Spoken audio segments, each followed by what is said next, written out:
이스라엘이 현지 시간 19일 새벽 미사일들을 발사해 이란의 한 장소를 타격했다고 미국 ABC 방송이 보도했습니다.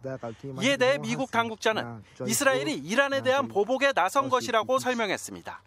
이란이 지난 13일 밤부터 이튿날 새벽까지 미사일과 무인기를 동원해 이스라엘 본토 공격을 감행한 지 6일 만입니다. 러시아 타스 통신도 이스라엘이 이란 내 목표물에 미사일 공격을 했다고 긴급 속보를 전했습니다. 현지 매체들은 잇따라 이란 이스파한 공항과 군기지 인근에서 폭발음이 들렸다고 전했습니다. 이스파한에는 이란 우라늄 농축 프로그램의 핵심인 핵시설들과 미사일 시설, 공군기지가 위치해 있습니다. 현지 언론들은 이스파한 북서쪽 가으자 베레스탄에서도 폭발음이 들렸다고 보도하기도 했습니다. 이와 관련해 이란 당국자는 이스파한에서 방공망을 가동해 서너 대의 비행물체를 격추했다고 밝혔습니다. 또 이란의 핵시설물들은 전혀 타격을 입지 않았다고 밝혔습니다. 한때 이란 영공을 지나는 다수의 항공편들이 경로를 긴급 변경하기도 했지만 이란 당국은 일부 공항에 내려졌던 비행 제한을 해제했습니다. 이란은 시리아 내 자국 영사관이 폭격을 받아 이란 혁명수비대 장성 등 다수의 사망자가 발생하자 보복에 나선 바 있습니다. 재보복 의사를 밝힌 이스라엘이 전면전을 유발하지 않는 고통스러운 보복에 나설 것이란 전망도 나왔지만 결국 이란 본토 공격이 이루어졌습니다. MBC 뉴스 윤성철입니다. 이란이 이스라엘의 핵시설 공격 가능성에 경고장을 던졌습니다. 아흐마드 하그탈라브 이란 혁명수비대 핵안보 담당 사령관은 현지 언론과의 인터뷰에서 이스라엘이 이란의 핵시설을 공격하면 그들의 핵시설도 첨단 무기로 고스란히 보복당하게 될 것이라고 말했습니다. 핵 프로그램을 군사적으로 사용하도록 검토할 수 있다는 의미입니다. 이스라엘은 지난 13일 이란이 자국 영사관 폭격에 대한 보복으로 이스라엘 본토를 공격하자 재반격을 준비하고 있습니다. 이란을 향해 전면전은 피하면서도 고통스러운 보복을 가하겠다고 예고하며 시기와 방식을 저울질하고 있습니다. 이란 핵시설 파괴는 구체적인 대응 방법 중 하나로 거론되고 있습니다. 이란은 지난 2003년 최고 지도자인 하메네이가 핵무기 미보유와 미사용 원칙을 밝힌 이래 이 원칙을 유지하고 있습니다.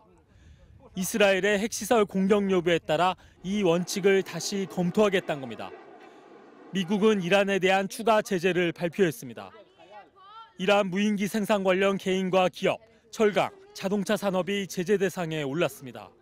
These are specifically targeted at their drone capability and we'll keep the option open for any more that we need. 앞서 유럽연합도 특별 정상회의를 열고 이란의 드론과 미사일 생산 관련 업체에 대한 추가 제재를 발표했습니다.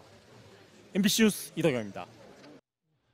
이스라엘군이 공격당한 이후 사해에서 회수했다고 밝힌 이란의 탄도미사일입니다.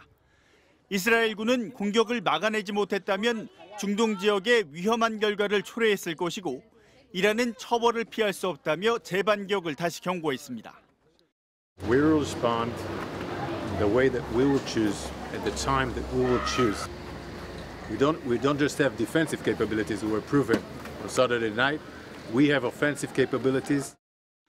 영내 전쟁은 촉발하지 않으면서 이란의 고통스러운 방식으로 보복이 진행될 것이라는 이스라엘 언론의 보도가 나온 가운데 미국 NBC 방송은 이스라엘의 대응이 이란 본토 밖에 있는 이란 병력과 이란 대리 세력에 대한 공격일 수 있다고 보도했습니다. 시리아 내 이란 시설 공격이나 이란에서 레바논 무장정파 헤즈볼라로 보내는 무기 운송수단과 보관시설 등에 대한 공격이 있을 수 있다는 겁니다.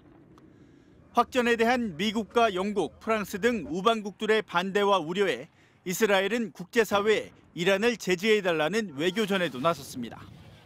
유럽연합은 27개국 외교장관이 참석한 긴급 화상회의를 열고 이란에 대한 추가 제재 논의에 들어갔습니다.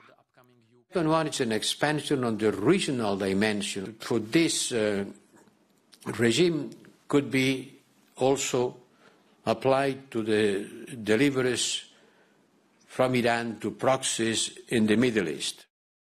제니 옐런 미국 재무장관도 이란에 대한 추가 경제 제재를 조만간 발표할 것이라고 밝힌 가운데 이란의 석유 수출에 대한 추가 제재가 이뤄질 것이라는 전망이 나오고 있습니다.